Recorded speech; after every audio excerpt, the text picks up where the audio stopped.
Welcome all to K-Drama School. I'm your host, Grace Jung. Nice to be here.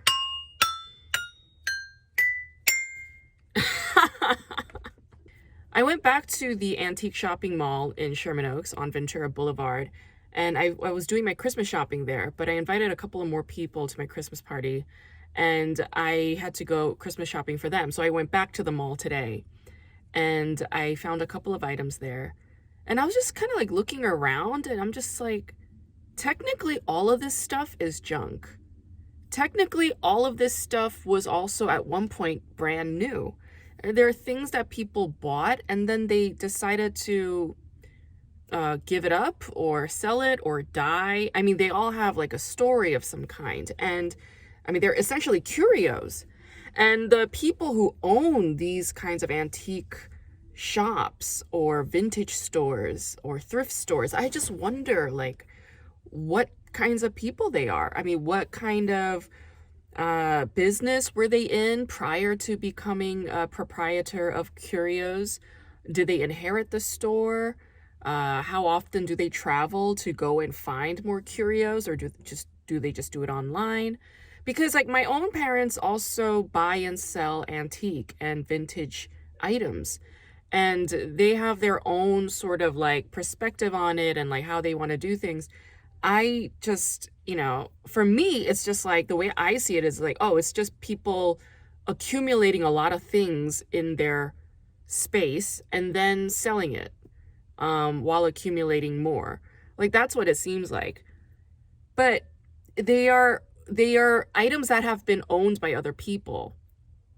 Like they come with a story, they come with a history. Somebody died while hanging on to these things.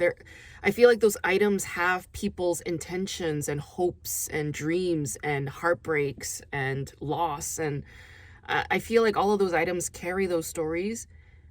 And so perhaps that is what makes the gift more meaningful then, when you gift an antique or a vintage item. This is something I'm doing like that's very new. I'm just trying it out this year. I don't think I've gifted vintage or antique items before in the past, but this is something I'm doing now. I am going to keep it very short and sweet today because I must conserve my energy.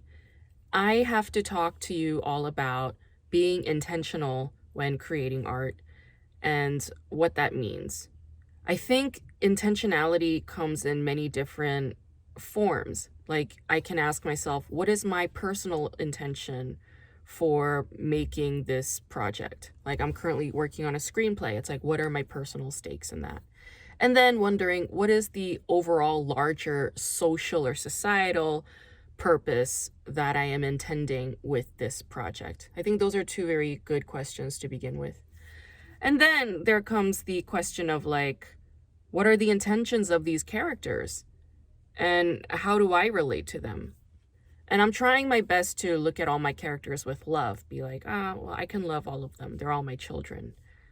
And it gets hard sometimes. Like the line blurs from love to hatred when I get caught up in the characters' choices. And then I start to feel like I need to disagree with them.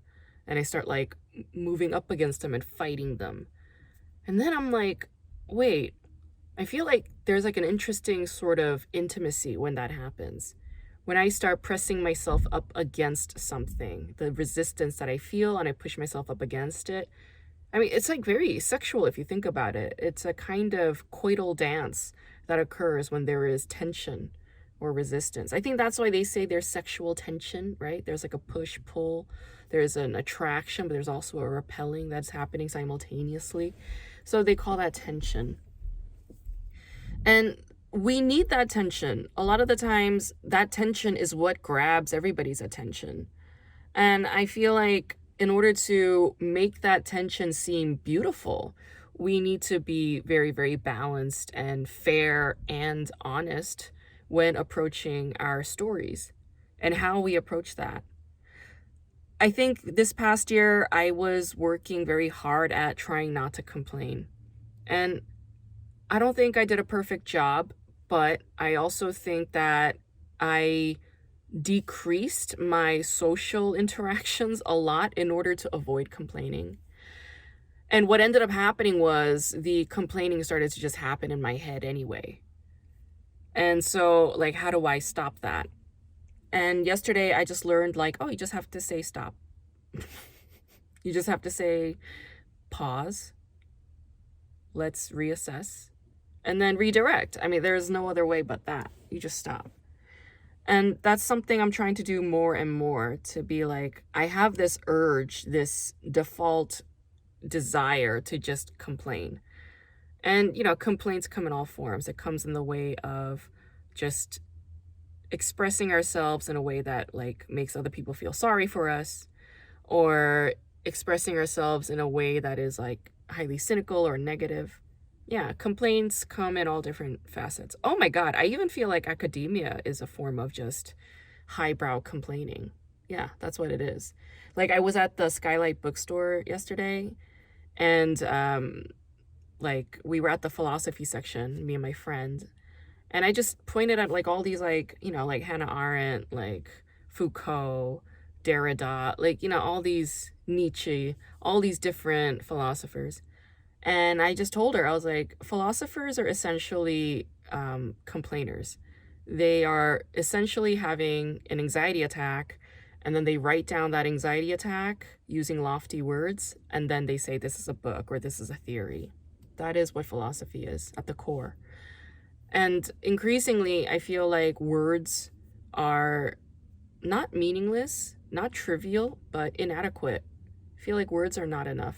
Words are insufficient to capture the whole experience of a perspective or a feeling. One of the things that I'm going to make a bigger effort on changing is to not identify with my thoughts or feelings so much. To not be like, oh, this is so important. Like, this is, like, really, really important. This particular thought or this particular feeling. It needs space and it needs a witness, and like, I don't really want to do that anymore. And it's like, how do I balance that with also not minimizing and trivializing my thoughts and feelings when they occur? How do I actually just look at it from a place of, like, this is a thought, this is a feeling, no more, no less? How do I get into that space of neutral calmness? It's really tough. It's really hard. And I think maybe that is why I'm especially tired today, because I've been working so hard all day at trying to achieve this. It's a daily task. I don't know. It's a daily task. It's a daily battle, and it's an uphill battle, but that's what I do. That's what I work on.